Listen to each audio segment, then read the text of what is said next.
السلام علیکم، میں وسیم ملک ہوں، میرے ساتھ زبیر علی خان موجود ہیں۔ آج تاریخ 24 مئی ہفتے کے روز کا آغاز ہونے جا رہا ہے۔ گزشتہ پورا ہفتہ ملکی سیاسی منظرنامے پر جو سب سے اہم خبر تھی وہ سابق وزیر اعظم عمران خان سے کسی قسم کی کوئی ملاقات یا مذاکرات کے حوالے سے تھی، مگر پھر ہفتے کے اختتام پر یہ خبر سامنے آئی کہ اگر کوئی مذاکرات ہو رہے تھے تو وہ کسی ڈیڈ لاک کا شکار ہو چکے ہیں۔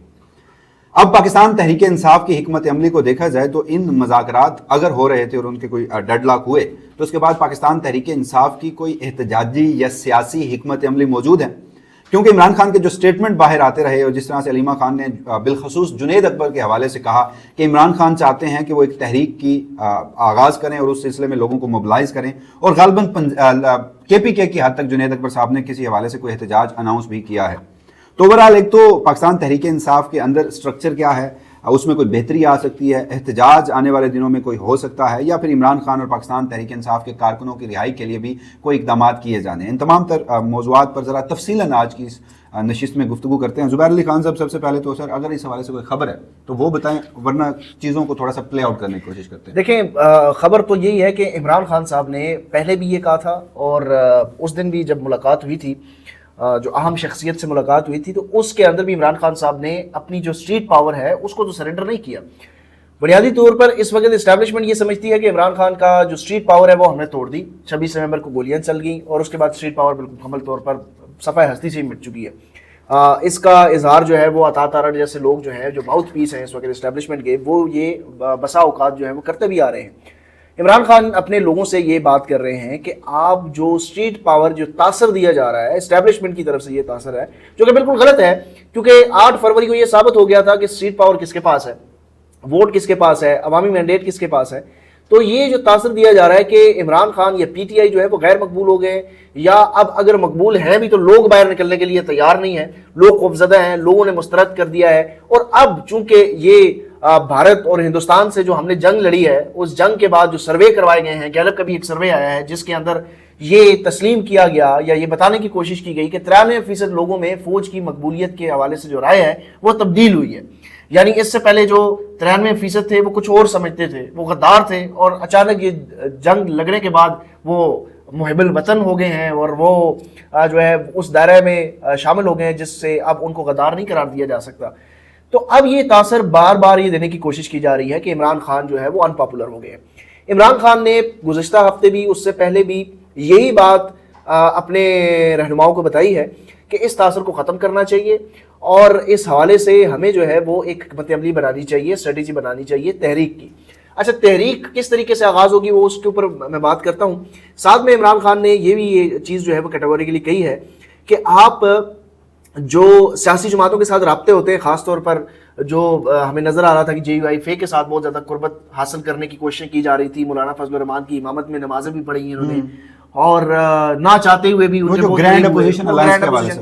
اچھا، عمران خان نے یہ کہا اور بار بار وہ کہتے رہے، سلمان اکرم ریاض صاحب نے تو کیمرے کے اوپر آ کر یہ کہہ دیا تھا کہ اگر کوئی 1 پوائنٹ ایجنڈے کے اوپر آپ کے پاس آ رہا ہے تو موسٹ ویلکم، لیکن ایسا تاثر نہ جائے کہ PTI کو اس وقت ضرورت ہے کہ وہ اپوزیشن جماعتوں کے ساتھ جا کر ملیں، اور ان کو یہ ضرورت ہے کہ عمران خان باہر نکلیں اور مولانا فضل الرحمان جو ہے وہ اس پلیٹ فارم کے اوپر چڑھیں اور عمران خان کی باہر نکالنے کے لیے تحریک شروع کی جائے۔ اب یہ چیز جو ہے یہ زائل کرنے میں بڑی بری طرح ناکام ہوئی ہے PTI بھی، کہ جو گرینڈ اپوزیشن بن رہی تھی اس کا مینڈیٹ کیا ہوتا تھا؟ جہاں بھی ہم نے دیکھے سیمینار ہوئے، جہاں بھی ہم نے دیکھے کانفرنسز ہوئے، اس میں ایک ہی بات ہوتی تھی، جی عمران خان کو رہا کرو۔ بھائی، عمران خان کی رہائی کے لیے آپ اپوزیشن کو متحد کیسے کریں گے؟ پہلی بات تو یہ ہے کہ عمران خان کی رہائی ٹھیک ہے، پارٹی کے لوگوں کا موقف تو ہو سکتا ہے، مطالبہ تو ہو سکتا ہے، اب JUIF یا کسی اور جماعت کا یہ کیوں مدعا ہوگا کہ عمران خان باہر آئے گا تو ان کی دکان مزید بند ہو جائے گی؟ نہیں، دیکھیں، وہ معذرت آپ کو یہاں پہ روک رہا ہوں، جو گرینڈ اپوزیشن الائنس تھا یا ابھی ایک تحریک کے نام سے کچھ سیاسی جماعتیں جو ہیں وہ اکٹھی ہیں، حال تو کہ وہ کوئی مین اسٹریم کی بڑی پولیٹیکل پارٹیز نہیں ہیں، کوئی امپیکٹ اس طرح سے کریٹ نہیں کر پا رہی سوائے پاکستان تحریک انصاف، وہ بھی ابھی اس کا سٹرکچر اور دیگر معاملات بالخصوص 26 نومبر کے احتجاج کے بعد ہم نے دیکھا کہ اس میں کافی کچھ ہمیں اب لگتا ہے کہ پاکستان تحریک انصاف کو غالباً بہت محنت کرنی پڑے گی بہتر کرنے میں، جو ان کی تنظیم سازی اور دیگر معاملات ہیں۔ تحریک تحفظ آئین پاکستان نام دیا گیا تھا نا، آئین کا تحفظ کرنا تھا، جمہوریت کا تحفظ کرنا تھا، تو اس میں پھر اچانک سے اگر مولانا شرکت نہیں کرتے، پاکستان تحریک انصاف تو تحریک تحفظ یعنی پاکستان میں ہے، تو وہ کیوں اس طرح سے فنکشنل نہیں ہو پا رہی؟ اصل میں نا ایشو یہ ہے کہ تحریک تحفظ عین پاکستان کے اندر PTI کے جو لوگ ہیں وہ کتنے سیریس ہیں. وہ تو اس موومنٹ کو چلانے میں سیریس ہی نہیں ہے نا. وہ جتنے بھی لوگ ہیں یا تو کبھی وہ مولانا فضل الرحمان کے پیچھے گھوم رہے ہوتے ہیں اور یہ تاثر دیتے ہیں کہ شاید ان کو ضرورت ہے مولانا فضل الرحمان کی. عمران خان بار بار یہ کہہ رہے ہیں کہ 1 پوائنٹ ایجنڈا ہو, اور وہ یہ ہو کہ جو موجودہ حکومت ہے اس کے پاس عوامی مینڈیٹ نہیں ہے, یہ دھاندلی زدہ ہے, اس کو گھر جانا چاہیے اور نئے الیکشن ہونے چاہیے. یہ 1 پوائنٹ ایجنڈا جس میں عمران خان کی رہائی کا ذکر بھی نہیں ہے. اس کے اوپر تمام سیاسی جماعتوں کو اکٹھا کریں. عمران خان یہ چاہ رہے ہیں جس کے اوپر شدید ناکامی ہوئی ہے. اس ناکامی میں اسٹیبلشمنٹ نے بھی اپنا رول پلے کیا. پارٹی کے اندر کچھ ایسے سپوائلرز موجود تھے جو کہ اس ایجنڈے کے اوپر تحریک شروع ہی نہیں ہو سکی, متحد ہی نہیں ہو سکے. لیکن عمران خان نے پھر بھی تحریک کے زور دینے کا جو ہے وہ ڈائریکشن دی ہے. اب عمران خان صاحب نے یہ کہا ہے کہ جتنے بھی لوگ ہیں, خاص طور پر جو ایم این ایز ہیں, جو ایم پی ایز ہیں خیبر پختونخوا میں اور پنجاب میں, وہ اپنے یونین کونسل کی سطح تک, اپنے ضلعی سطح تک چھوٹے چھوٹے احتجاج کریں, کانفرنسز کریں. اس کانفرنسز کے اندر تاجر تنظیموں کو اکٹھا کریں, اس کے اندر وکلاء کے ساتھ, بار کونسل کے ساتھ جو ہے وہ رابطے بحال کیے جائیں, سیمینارز ہوں, آئین کے اوپر سیمینارز ہوں, جو جمہوریت اور 26ویں آئینی ترمیم کے بعد پاکستان کی صورتحال ہے اس کے اوپر سیمینارز ہوں, کسانوں کے ساتھ جو ہے وہ گفتگو ہو, کسانوں کو آن بورڈ لیا جائے, ان کے مسائل کو اجاگر کیا جائے. پھر اس کے علاوہ جو میڈیا کے اوپر جو قدغنے ہیں, جس طریقے سے پیکا ایکٹ لایا گیا ہے اور جو آزادی اظہار رائے کے اوپر قدغنے لگائی گئی ہیں, اس کو جا کے صحافتی تنظیموں کے ساتھ جو ہے وہ بات کی جائے, ان کے اوپر جو ان کے ایشوز ہیں اس کو اجاگر کیا جائے. پھر جو مہنگائی کا معاملہ ہے اس کو اجاگر کیا جائے. عمران خان یہ کہہ رہے ہیں, پچھلے ہفتے بھی انہوں نے یہ بات کہی کہ میں نے یہ نہیں کہا کہ ڈی چوک کے اوپر چڑھائی کر دو. وہ یہ کہہ رہے ہیں کہ ضلعی سطح کے اوپر تو کوئی پریشر بناؤ, پنجاب کے اندر پریشر بناؤ, خیبر پختونخوا میں کوئی پریشر ڈیولپ کرو, کیونکہ جب تک دباؤ نہیں آئے گا تو مذاکرات تو نہیں ہوں گے. جب دباؤ آئے گا اسٹیبلشمنٹ کے اوپر تو عمران خان کا مطالبہ یہ ہے کہ اسٹیبلشمنٹ ہمارے ساتھ مذاکرات کرے اور عدلیہ کو آزاد کرے. یعنی وہ اپنے لیے کوئی انار تو نہیں مانگ رہے, ڈیل تو نہیں کر رہے. تو اس صورت کے لیے احتجاج بھی پیرالل چلیں گے اور مذاکرات بھی پیرالل چلیں گے. یہ آسان سی سمپل سی بات ہے. وسیم ملک صاحب, آپ اگر ایک گاؤں کے چودھری ہیں اور آپ کے پاس سارے اختیارات ہیں, آپ تمام اس علاقے کے کل کائنات ہیں, آپ ہی بادشاہ ہیں, آپ جو مرضی ہیں فیصلہ کر سکتے ہیں. آپ کے سامنے ایک ایسے بندے کا کیس آتا ہے جو کہ بیچارہ بالکل ہی مجبور ہے, جس کے ہاتھ پاؤں بھی کٹے ہوئے ہیں, وہ انتہائی لاچار ہے, بے بس ہے. وہ آپ کے پاس آئے گا تو آپ اس کے ساتھ کتنا ایک انصاف کریں گے؟ اور آپ ہیں بھی ایک ظالم قسم کے چودھری, تو پھر آپ انصاف تو نہیں کریں گے. ہاں, اگر اس جو غریب آدمی مسکین ہے وہ مسکین نہیں رہتا, اس کے پیچھے آپ کو نظر آ رہا ہے کہ 10 50 20 برادریاں کھڑی ہیں, تو پھر وہ چودھری بھی ذرا طریقے سے آپ کو ڈیل کرے گا. تو یہی معاملہ ہے کہ آپ نے چودھری کو بتانا ہے کہ ٹھیک ہے تم چودھری ہو لیکن ہمارے پیچھے بھی کچھ لوگ کھڑے ہیں. اب یہیں پہ رک جائیں. 2 اوپننگ بیٹسمین ہیں اس وقت عمران خان کے, جن کو ذمہ داریاں سونپی گئی تھیں. پنجاب میں وہ عالیہ حمزہ صاحبہ تھیں, کے پی کے میں جنید اکبر صاحب تھے. اور یہ 26 نومبر کے بعد ہوا جب علی امین گنڈا پور متعدد مرتبہ آئے اور وہ جو آؤٹ کم حاصل کرنا چاہتے تھے اس میں وہ ناکامی ہوئی پاکستان تحریک انصاف کو. پنجاب کی حد تک آپ مستقبل میں آنے والے دنوں میں کوئی احتجاج, کوئی تحریک, کیونکہ یہ گزشتہ دنوں یہ خبریں ہوئی تھیں کہ اس جنگ کے بعد پنجاب میں کچھ اوورال نہیں, وہ پاکستان تحریک انصاف کو وہ جو ایک سیاسی جماعت حقوق ڈیزرو کرتی ہے وہ نہیں ملے, لیکن اس میں بہتری کہیں نہ کہیں آ رہی ہے. تو ہم کے پی کے اوپر تو بات کرتے ہیں, پنجاب میں کوئی مستقبل میں کوئی لاہے عمل, کوئی تحریک, کسی قسم کی کوئی پولیٹیکل ایکٹیویٹیز؟ دیکھیں, پولیٹیکل ایکٹیویٹیز تو جو ذمہ داری عالیہ حمزہ کو دی ہیں, میرا خیال ہے کہ جتنی ایکسپیکٹیشن ان سے کی جاتی تھی وہ اس سے کافی زیادہ بہتر پرفارم کر رہی ہیں, اور ایکسپیکٹ یہ کیا جا رہا ہے کہ وہ آگے بھی کریں گی. کیونکہ جو پچھلے ہفتے آپ نے دیکھا کہ احتجاج ہوا, جو گزرا ہوا ہفتہ ہے, اس کے اندر جو اسلام آباد ہائی کورٹ کے باہر احتجاج تھا, الیکشن کمیشن کے باہر احتجاج تھا, شاہراہ دستور کے باہر احتجاج تھا, اس میں عالیہ حمزہ نے لوگوں کو موبلائز کیا, لوگوں کو باہر نکالا. شاہراہ دستور کے اوپر ایک بڑے عرصے بعد پی ٹی آئی جو ہے وہ کوئی امپیکٹفل, پاورفل شو کرنے میں کامیاب ہوئی ہے. اور وہ کافی حد تک پنجاب میں جو وزیر اعلیٰ مریم نواز صاحبہ ہیں ان کے لیے مسائل تو کھڑی کر رہی ہیں. لیکن جہاں تک بات خیبر پختونخوا کی ہے, خیبر پختونخوا کی ڈائنامکس تھوڑے سے مختلف ہیں, صورتحال وہاں پر تھوڑی سی مختلف ہے. عالیہ حمزہ نے جس طریقے سے ان ایکسپیکٹڈلی بہتر پرفارم کیا ہے, اسی طریقے سے جنید اکبر صاحب نے جو ان کو ذمہ داریاں دی گئی تھی انہوں نے انڈر پرفارم کیا ہے. اب اس کی بہت ساری ریزنز ہو سکتی ہیں. دیکھیں, خیبر پختونخوا میں حکومت ہے پی ٹی آئی کی. اب جب آپ کے پاس حکومت ہوتی ہے تو وہاں پر لوگوں کو موبلائز کرنا تھوڑا سا مشکل بھی ہوتا ہے. پھر آپ کے پاس یہی ہوتا ہے کہ آپ وہاں سے لوگوں کو لے کے چلیں اور نکلیں اور کوئی ریلیاں نکالیں, جلسے جلوس کریں. اس میں پھر آپ کی ذمہ داری آ جاتی ہے کہ جب آپ کے پاس حکومت ہے تو پھر آپ کو نا یہ بھی کرنا پڑ جاتا ہے کہ آپ کو ٹرانسپورٹیشن کی ضرورت پڑتی ہے, لوگوں کو موبلائز کرنا پڑتا ہے, کیونکہ جب ایک صوبے میں حکومت نہیں ہے نا تو پھر تو لوگ اپنے مدد آپ کے تحت نکلتے ہیں اور لوگوں کو نکلنا بھی چاہیے. لیکن جب آپ حکومت میں آ جاتے ہیں نا تو پھر لوگ آپ کی پرفارمنس کے اوپر بھی دیکھ رہے ہوتے ہیں. نہیں دیکھیں, اگر پاکستان تحریک صاحب ماضی کے جتنے بھی احتجاج دیکھیں یا اس وقت پولیٹیکل مومنٹم ہے, کیا احتجاج ناکام ہونا یا شروع نہ ہونا وہ اس کو اس بات کو عذر بنایا جا سکتا ہے کہ وہ کوئی سورسز نہیں ہیں, کوئی بسز آپ کے پاس نہیں ہے, میں کوئی اور بات نہیں, میں یہ بات کر رہا ہوں, نہیں وہ تو لوگ تو اس وجہ سے نہیں آتے نا. دیکھیں خیبر پختونخوا میں نا جب آپ کا وزیر اعلیٰ خود آپ کے ساتھ تعاون نہ کرے تو پھر معاملات نہیں چلیں گے.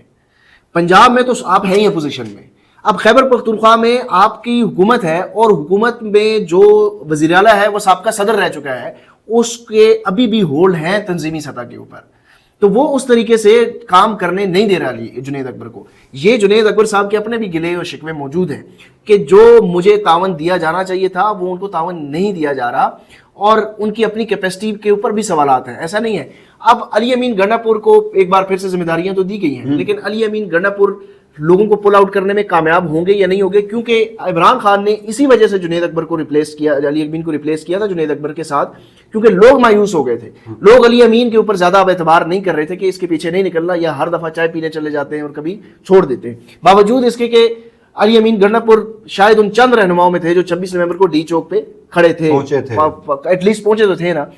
تو اب کیا دوبارہ سے لوگ علی امین گنڈا پور اور جنید اکبر کے پیچھے نکلیں گے؟ یہ ایک بہت بڑا سوال ہے. اس کی وجہ یہ ہے کہ بار بار آ کر لوگوں کو مایوس کرنا.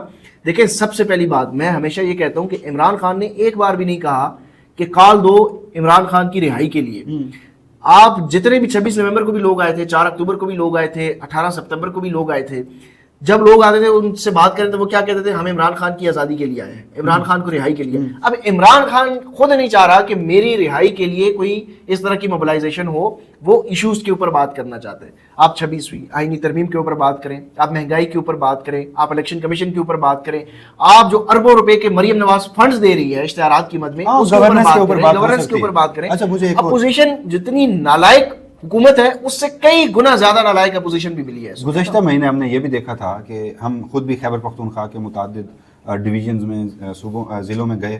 مراد سعید صاحب جو ہیں انہوں نے ایک پولیٹیکل ایکٹیویٹی شروع کی, آئی ایس ایف غالباً ان کے جو جانثاران عمران خان اسے ٹائٹل دیا گیا, ان کے کنونشنز ہوئے, کچھ پولیٹیکل ایکٹیویٹیز ہوئیں. جنید اکبر صاحب بھی ہمیں وہاں پر نظر آتے تھے, مراد سعید صاحب بھی آ کر ان کا وہاں پر ویڈیو خطاب ہوتا تھا, ویڈیو لنک کے ذریعے وہ خطاب کرتے تھے. وہ اچانک سے رک گئے, اس کا مستقبل کیا ہے, وہ کہاں پہ رکے ہیں؟ اچھا وہ رکے نہیں ہیں, پرسوں بھی میرے خیال سے مراد سعید کا ایک پیغام آیا تھا, وہ وزیرستان جو ڈرون حملہ ہوا ہے اس کے اوپر. اب آپ کو اگلے ہفتے سے یہ دیکھیں گے کہ جو عمران خان کے مقدمات ہیں یا پی ٹی آئی کے جو مقدمات ہیں اس میں آپ کو نا ایکٹیویٹی ہوتی ہوئی نظر آئے گی. یعنی اگلے نیکسٹ ویک سے غالباً منڈے سے میرے خیال سے مخصوص نشستوں کا کیس ایک بار پھر سماعت ہوگا سپریم کورٹ میں, تو اس موقع کے اوپر بھی ایم این ایز اور ایم پی ایز کو یہ کال دی گئی ہے کہ وہ آئیں. اس کے ساتھ ساتھ جو عمران خان کا القادر ٹرسٹ کیس کی سزا معطلی کی درخواستیں اسلام آباد ہائی کورٹ میں فکس ہونے کی یقین دہانی کروائی گئی ہے چیف جسٹس کی جانب سے, وہ اگر ہوتی ہیں تو اس میں بھی آپ کو نظر آئے گا کہ وہاں پر ایکٹیویٹیز ہوں گی. اس کے ساتھ ساتھ یہ بھی اس وقت پی ٹی آئی جو ہے اس کے اندر یہ رائے پائی جاتی ہے کچھ لوگوں کی طرف سے جو مزاحمت کرنے کے اوپر یقین رکھتے ہیں. وہ یہ کہتے ہیں کہ ہمیں شارع دستور کے اوپر ٹوکن دھرنا دینا چاہیے. اب ٹوکن دھرنا یہ ہے کہ آپ صبح آئیں, بیٹھیں اور شام کو پھر اٹھ کے چلے جائیں یا رات کو اٹھ کے چلے جائیں, اگلے دن پھر آئیں, اور یہ ایکسرسائز جو ہے وہ 3-4 دنوں تک جاری رکھی جائے. پھر اس کے ساتھ ساتھ یہ رائے بھی ہے, مطلب یہ تجاویز بھی ہے کہ آپ اس کی جو وسعت ہے اس کو بڑھاتے جائیں. یعنی M P As M N As جو ہیں وہ شرائع دستور کے اوپر یہ دھرنا دیں, اور ہر جو پنجاب میں یا خیبر پختونخوا میں یا سندھ میں اور بلوچستان میں ایک دن کے اوپر 10 منٹ کے لیے آپ کال دیں, اور جو اہم شرائع ہیں 10 منٹ کے لیے صرف بند کر دیں پورے پاکستان کی, بجائے اس کے کہ آپ اسلام آباد پہنچیں اور پوری انتظامیہ کو یہ موقع دیں کہ وہ آپ کو روکیں. تو آپ پورے پاکستان کو, جہاں ظاہر آپ کی تنظیم اتنی تگڑی ہے کہ پورے پاکستان میں پی ٹی آئی کا ووٹر بھی ہے, سپورٹر بھی ہے, تو اگر اہم شرائع کو 10 منٹ کے لیے بھی روک دیا جاتا ہے, بند کر دیا جاتا ہے, تو آپ دیکھیں اس کا کتنا زیادہ امپیکٹ ہوگا.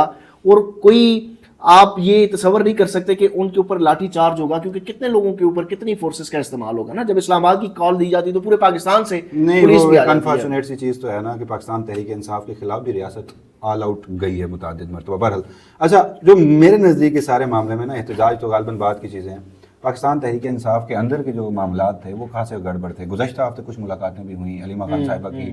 ایک تو کوئی رپورٹ ہوا ان کے بنی گالہ کے گھر میں ان کی ایک ملاقات ہوئی. جنید اکبر صاحب اور دیگر رہنماؤں کو بلایا گیا تھا. پھر یہ ایک بڑی مشہور زمانہ ملاقات ہوئی غالباً کوئی 7-8-10 گھنٹے طویل خیبر پختونخوا ہاؤس میں. تو واقعی ہی پاکستان تحریک انصاف نے اپنے اندرونی اختلافات اور خلشفار پر قابو پا لیا ہے. دیکھیں گیسچر تو بڑے اچھے دیے ہیں، امید یہی کرتے ہیں کہ یہ ختم ہو، کیونکہ جتنے سندھ سے لوگ آئے تھے انہوں نے خیبر پختونخوا کے لوگوں کی تعریف کی، خیبر پختونخوا کے لوگوں نے پنجاب کے لوگوں کی تعریف کی، پنجاب کے لوگوں نے سندھ کے لوگوں کی تعریف کی. ہم نے دیکھا کہ یہ چیز نہیں ہوا کرتی تھی. ایک دوسرے کو شکوے شکایتیں لگاتے تھے کہ پنجاب نہیں نکلتا، خیبر پختونخوا نے پارٹی ہائی جیک کر لی، اس طرح کی باتیں. اب میرا خیال ہے کہ کیونکہ عمران خان بار بار اسی چیز کے اوپر زور دے رہے ہیں کہ اپنے اندر سے جنگ تو ختم کرو پہلے، تو امید یہی کرتے ہیں کہ یہ جنگ ختم ہو. اور اصل دیکھیں بات یہ ہے کہ سارے معاملے کے اندر نا پاکستان کی عوام پس رہی ہے. پاکستان کی عوام کے جو مسائل ہیں ان کے اوپر کوئی بات ہی نہیں کر رہا. عمران خان کی رہائی کی اسٹریٹجی بھی نہیں ہے، حکمت عملی بھی نہیں ہے، وہ تو نہیں ہے، لیکن اس کے ساتھ ساتھ جو اپوزیشن کا جو مین رول ہونا چاہیے وہ بھی نظر نہیں آ رہا. سندھ میں جتنی کرپشن کا بازار گرم ہے، آپ کو ہائی لائٹ، سندھ میں اپوزیشن پی ٹی آئی ہے، آپ کو ہائی لائٹ کرنا چاہیے. بلوچستان کے جو اس وقت مسائل ہیں پاکستان تحریک انصاف کو وہ ہائی لائٹ کرنے چاہیے. اب آپ مارنگ بلوچ کے ساتھ بات کرتے ہوئے جب گھبرائیں گے، سندھ کے مسائل کے اوپر آپ بات نہیں کریں گے، پنجاب میں آپ یہ کہیں گے جی مریم نواز کا مارشلہ ہے، اور خیبر پختونخوا میں آپ خود حکومت میں بیٹھے ہوئے جو ہیں وہ کرپشن کی وہاں سے باز گشت آ رہی ہو، تو پھر آپ عمران خان کی رہائی کیسے چاہیں گے، لوگوں کی بات کیسے کریں مارنگ گے؟ بلوچ صاحبہ کے حوالے سے کہا گیا کہ وہ ایک ہندوستانی پراکسی ہیں اور ان کا جو شیطانی چہرہ ہے اس کو آشکار کیا جائے. تو پھر پاکستان تحریک انصاف وہ جو موجودہ اس وقت ساری فستائیت سہنے کے باوجود کیا کوئی حوصلہ رکھے گا جا کے مارنگ بلوچ صاحبہ سے بات؟ میں صرف اتنا ہی بات کہوں گا کہ مارنگ بلوچ صاحب کے ساتھ جو وہ یہ کہہ رہے ہیں کہ وہ پراکسیز ہیں، پھر ان کے والد کی جو مسخ شدہ لاش تھی وہ بھی کسی پراکسیز کی طرف سے تحفہ تھا. بہرحال مسائل تو ہیں بلوچستان میں. اب دیکھتے ہیں کہ حالات جو ہیں وہ کس رخ آگے بڑھتے ہیں. ایک وقت یہ بھی ہوتا تھا کہ ہمیں بتایا جاتا تھا کہ جو منظور پشتین اور جو پی ٹی ایم ہے اس کے ثبوت بھی متعدد مواقعوں پر پیش کیے گئے تھے، مگر پھر ان کے 2 ایسے لوگ تھے جو کہ ایم این اے بنے اور تحریک عدم اعتماد میں انہوں نے عمران خان کے خلاف اور ووٹ کچھ دیا. ایسے صحافیوں کو بھی انہوں نے کہا تھا کہ یہ غدار ہیں، تصویریں چلائی تھیں اور پھر ان کو بلایا بھی گیا، بٹھایا بھی گیا. تو یہ 180 ڈگری کے جی ہاں، یہ خاصا انفارچونیٹ ہے. بہرحال دیکھتے ہیں. کوشش کی کہ اس وقت جہاں گزشتہ ہفتہ گزرا عمران خان سے مذاکرات کی بازگشت میں، تو کیا مذاکرات اگر ہوتے ہیں نہیں ہوتے وہ تو ایک بات کی بات ہے. پاکستان تحریک انصاف کے پاس کوئی پیرالل احتجاج کا کوئی منصوبہ، کوئی پلان موجود ہے. اس حوالے سے کوشش کی کہ جتنی بھی چیزیں ہیں اسے پلے آؤٹ کرنے کی کوشش کی جائے. زبیر علی خان صاحب بہت شکریہ آپ کا. ناظرین آپ کا بھی بہت شکریہ. اپنی فیڈ بیک سے ضرور آگاہ کیجیے گا.